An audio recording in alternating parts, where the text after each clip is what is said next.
Welcome to another episode of the Heartland Cycling Network. Today we've got a guest that I've known for a few years. His name is Pat Mueller, and he's going to tell us a little bit about something that he's been working on for the last 5 years. So go ahead, Pat. Tell us a little bit about yourself and what your project is. Thanks, Jeff. The project is the Omaha Connect Ride, and this will be our 5th season for the ride. And we have it scheduled for September 24th. It'll be held out at the Revelance Center in Elkhorn and Maple Street exit. And we're expecting to have 200 plus riders this year. Okay. And it should be a great event. Okay. So what's your role in this?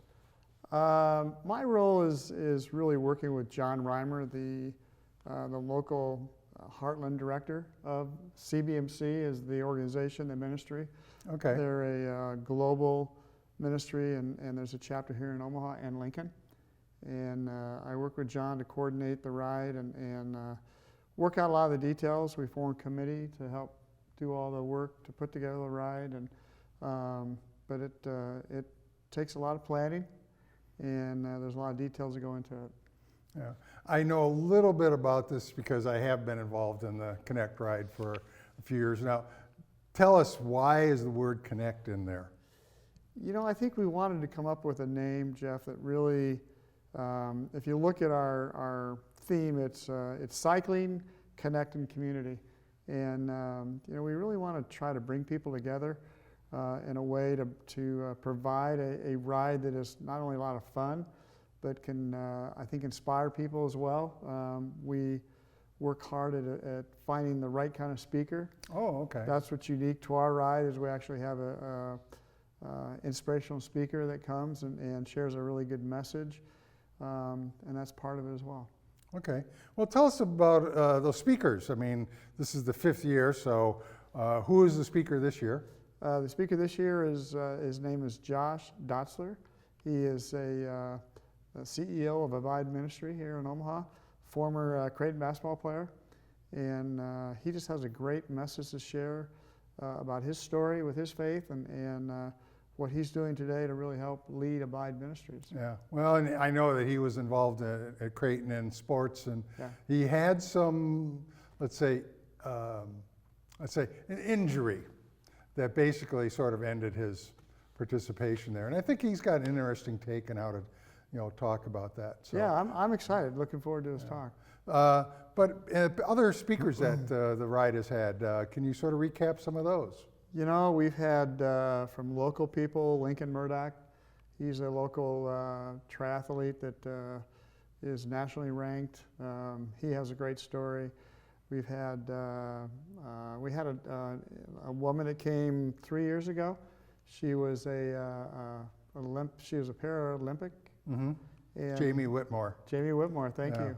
And she had a great message to share. And so again, it all gets back to trying to find a speaker that we feel really brings an inspiring message. We generally try to get local people. Jamie was outside Omaha, but she came highly recommended from a local person. Yeah, yeah. And Jamie was a Xterra triathlete. Okay.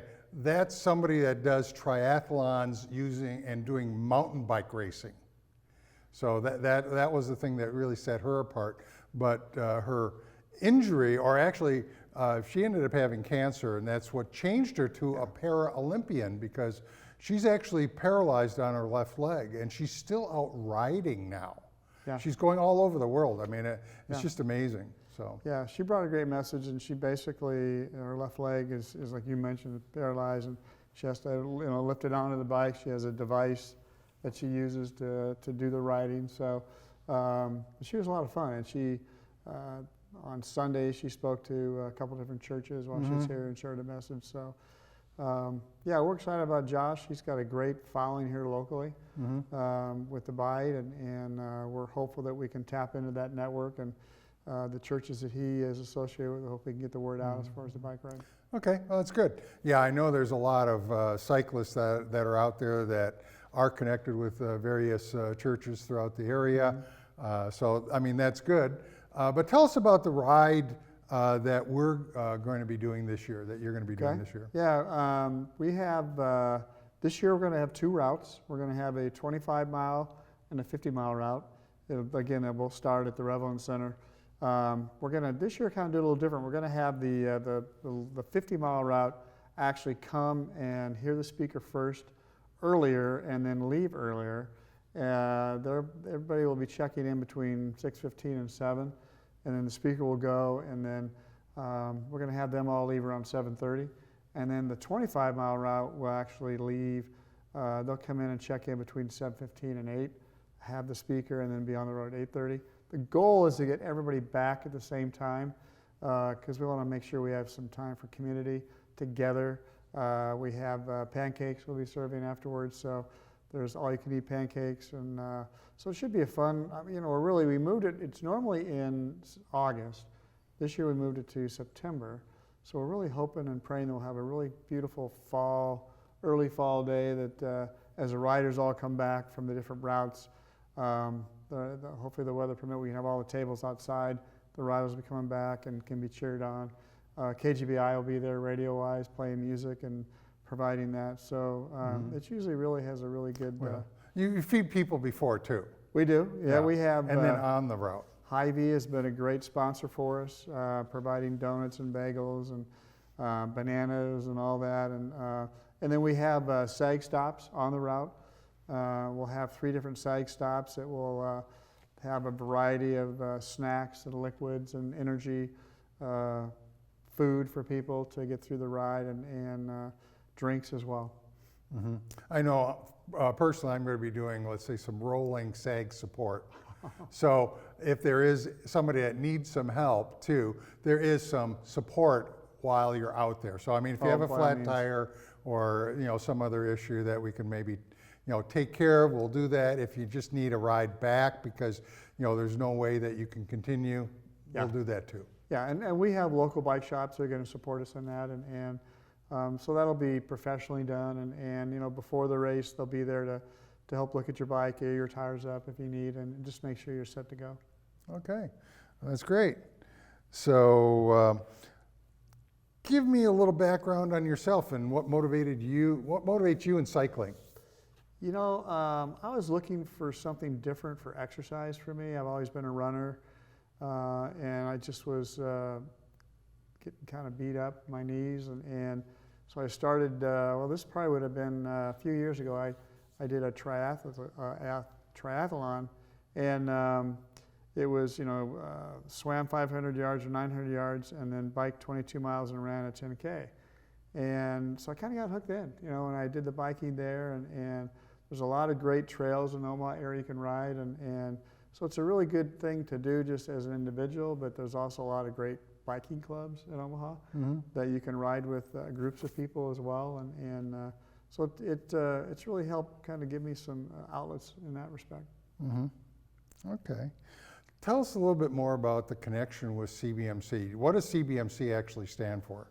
I know there's something that John talks about, but really the name of the organization, what it actually stands for. Well, the name of the organization is CBMC, Christian Businessmen's Committee, but what it really stands for is connecting businesses in the marketplace with Christ. Yeah. That's really the main focus. So connecting comes out of there. That's the connecting, right. Yeah. So, and that's where we really kind of tied it together with the ride is, we want to connect individuals, men and women, that want to come have a good experience on a bike ride, hear a great message, and have some fun.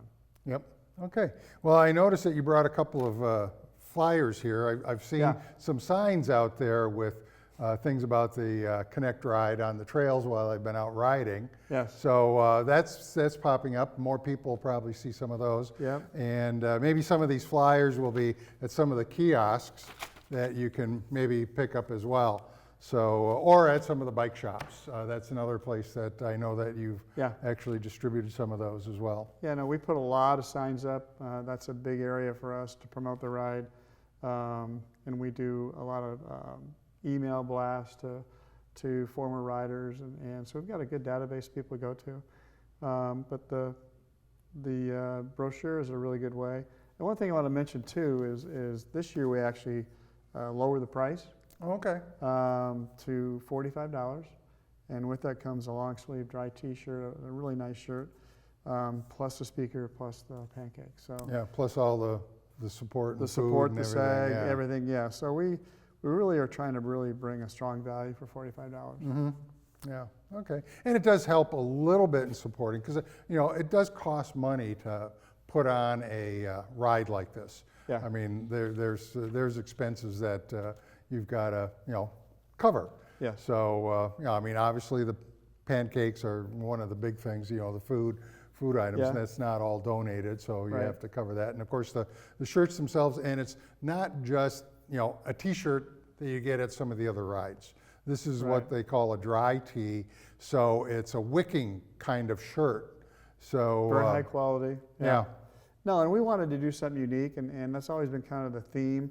The first year we did this, we actually, for the fee, we gave away a bike jersey, which really, I've seen some of those. yeah, they're around still. It's always fun to see them on the trail.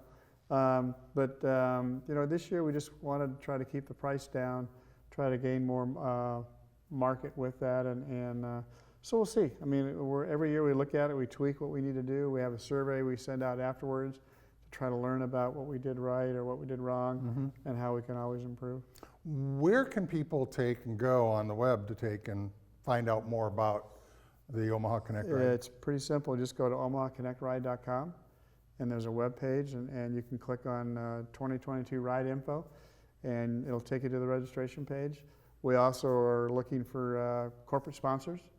That's a big part of what we try to bring to this ride as well. There's a sponsorship page if you're interested to look at that. Different levels of sponsorship you can look at to see what might fit for you. Okay. Well, that sounds great. How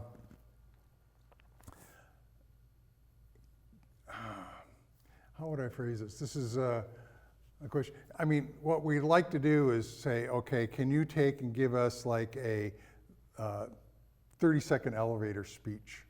Okay, really, a 30-second thing on what you do for the ride, and then we're going to talk a little bit more about what you do in a professional life as well. Yeah, no, from a 30-second elevator speech for the bike ride, I mean, it's an opportunity to come together with men and women to share an inspiring story that can maybe make a difference in your life, depending where you're at. And we go into this ride knowing that everybody has challenges in their life. Nobody's excluded, and we really try to have an opportunity to meet those people and give them an outlet for whatever they may be going through. CVMC has mentor groups, Bible studies, other types of various groups they bring and they offer. They have the Greater Omaha Prayer Breakfast every year. Oh, it's okay. a huge event. They do that. They do a golf outing. So each event is really geared to providing resources for people that may be struggling in certain parts of their life, and to have resources to call and maybe have someone there to help them. Give them a little encouragement. Yes. Yeah. Yeah. No, and Not everybody goes through these issues, so. yeah. No, and that's why we always say, hey, nobody's excluded. It might not be today, it might be a year, it might be 10 years, but our goal is to let people know there's always a resource there available to them whenever they're going to go through a challenge. Yeah. Challenges. 25 miles might seem like a lot for some people. Can you explain the route a little bit, where we're going? Yeah, the route, it's really a good route. I mean, it starts right on Elkhorn Road and Maple, and we go north past Mount Michael. We're mostly on county roads, very little traffic. And there's really just one hill on the 25-mile route. It's right outside when you start. Other than that, it's relatively a flat route, and we go south to north, and then we go west, basically right outside of south of Fremont, and we come back through Valley for the 25-mile route. So it's really it's a fun ride. It's not people think 25 miles is a long way, but with a SAG stop, a couple SAG stops in there, it really goes pretty fast. The 50-mile route follows the same path out as the 25-mile, but then you go north at a certain point of the 25-mile route and kind of go back up around I don't know if you're familiar where the chicken plant is in Fremont. We kind of zigzag around in there and then come back down on Highway 77 and then come back through Valley. It's really, it's a fun ride, it's a safe ride, and the only thing that really matters is the wind. If there's a south wind, that can create a little more challenge on the 50-mile ride. Oh, it just cools you off a little bit more. True. It gives you a little more of a workout. True. Okay. Yeah. Yeah. So yeah, I've done a number of those rides, and it is it's interesting. 25 miles doesn't take that long. You think it would. I mean, you're out there and you're just enjoying the outside. Now, the one thing that I do want to caution people on is that this ride is rain or shine. Yes. It's going to happen no matter what.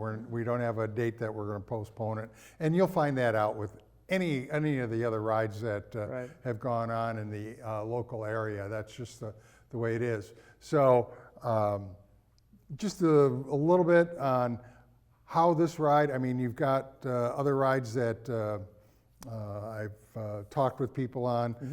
You got the Corporate Cycling Challenge, you've got the Wear Yellow ride, there's some other ones that are coming up. How is this one, recapping, how is this different again?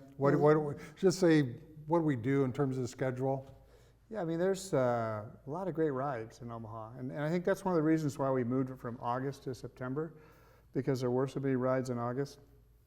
We wanted to give people kind of an opportunity to have a little space in between some rides, kind of look at it as maybe the last ride of the season before the snow flies, if you will. So that's been a big part of the thought process, and really just, I think, bringing a ride that I think can bring a lot of fun and be easy. I mean, I think that's a big part of it is, we have people that are questioning the 25-mile. The 50-mile pretty much is for people to know they can do that. And I think that's when I first got involved. We actually had a 62-mile ride. And, a lot of people signed up for that, but that got to be a little more challenging. And this year we kind of wanted to really focus on the community and have people come back at the same time, be there at the same time, enjoy pancakes together and some music. And that's the thing about the cycling community, as you call it. I mean, I know that over the years, I've made a lot of friends and contacts that I see out on the trails, and I'll do different rides, and they're there. So I mean, it is nice to make those connections and ride with some of these people. And people ride at different speeds, okay? I know that there are times, there's some friends of mine, they're averaging 16, 17 miles an hour. I'm going, that's way too fast for me, okay? I'm comfortable, I can do, 12 to 15, and I can do more at times, but, sometimes I just want to enjoy the ride and just go slow. Like, just recently, I was out with my wife, and we have e-bikes, and that was one of the things that we were taking. She's had she had her knees replaced. So, I mean, it's just a little harder for her to get out and ride. And that's where the e-bike gives her that little extra, especially going up hills. So, e-bikes are welcome on this ride too? Always welcome. In fact, I got to share a story. We had a guy last year. He came in to register walking with a cane. Came in and registered. He had just had, or was about to have knee surgery, and jumped on his e-bike and completed the 25-mile ride. So it really was encouraging to see that. Yeah. So anyhow, all ages are welcome. We do have a waiver. I mean, the minimum age, I believe, is 14. 14. There you go. Yeah. Yeah. But no, I mean, all levels of ride are available, and if you're concerned you might not make it, like you mentioned earlier, we have SAG teams to bring you back. But the reality is flat tires do happen, and there are some. Yeah, my wife just had some recently. Yeah. So. Well, there's some areas that have train tracks. You got to be careful, and but overall, it's a really safe ride, and I think that's what's important for people to know. And it's just a great opportunity. Safe and fun. Fun. Yeah. Okay, time to be out in nature and the sunshine. And enjoy, hopefully, a really beautiful early fall day. Yeah, okay. So tell me a little bit about your professional life. I mean, this is just kind of off topic a little bit, but Sure. I think it might be interesting for people to understand your other background. Yeah, no, I've always been an entrepreneur, always owned different businesses, and I sold my last company where I had employees about 6 years ago, Okay. and I just have my own small marketing company now, me, myself, and I, Oh, okay. and I like it much better. There's no employee drama, and it's worked out well. And part of my goal has always been to have a good mix between for-profit and for nonprofit, how I spend my time. And this is just, working on this bike ride is a way for me to give back a little bit to CBMC. I mean, I've been involved with them for probably 15 years. I started in a forum group, where I met with business leaders once a month, and we could share all the things going on in our lives, good and bad. And that was a great experience. And now I'm actually going through it's a study called Operation Timothy with John Reimer, the local Heartland director.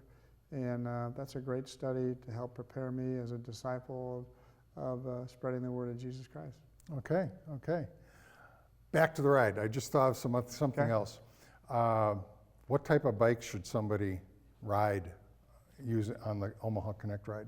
Generally, you mentioned e-bikes are always welcome, but road bikes are probably the preferred bike.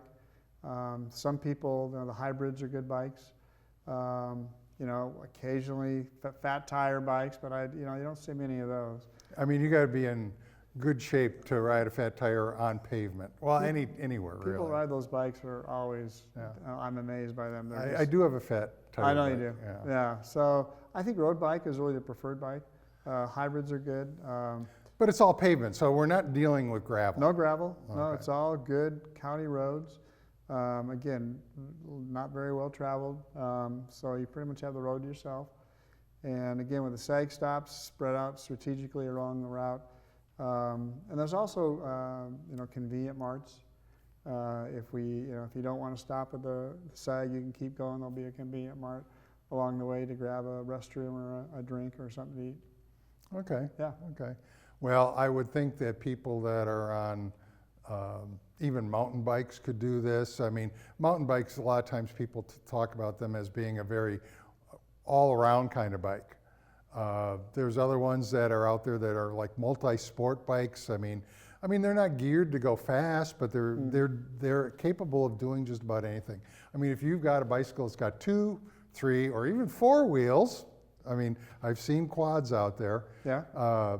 You can come on the Omaha Connect ride and ride. Yeah, I mean, I have a road bike and a trail bike. I would prefer my road bike on this. I could ride my trail bike. It just might be a little more effort. So, I mean, that for those who maybe are thinking about which bike to ride, that'd be a good suggestion. Yeah, yeah, and that's probably what I would suggest too, is a thinner tired bike, because Yeah. you're on pavement and you're on the roads. You probably just get a little more comfort and some speed out of it. But it's not a race; it's a ride. It's Great something point. to enjoy. Great point. And nothing wrong with riding with people you don't know and conversing with them, just finding out what they're doing and and how they're doing. And this is one of the things about the cycling community, where I ended up learning a lot about the trails and bikes and all sorts of different things by riding with other people. So Yeah. this is a great way to make connections with other individuals. And like you said, there'll be some other clubs and organizations that'll be part of the ride, and then later on you might be able to hook up with some of those people later on and ride with them on a more regular basis. And again, just getting out in the fresh air. I mean, exercise is good, so I really encourage that. Yeah, and we have, kids come with their parents, again, the minimum age 14. Women are great riders to have as well. A lot of times people don't think we promote to them, but we had a great response last year, and hope we have a lot of women come this year. Mm-hmm. Yeah, okay. Well, are there any questions that I didn't ask you that I should have? No, I think you covered them all pretty well, Jeff. I mean, Okay. from A to Z. Okay, well, I'm glad I did my homework. You did. As on that. So anyhow, just want to wrap things up here a little bit on the Heartland Cycling Network. And thanks to Pat Mueller for coming on to the show. And just want to remind everybody to pedal on.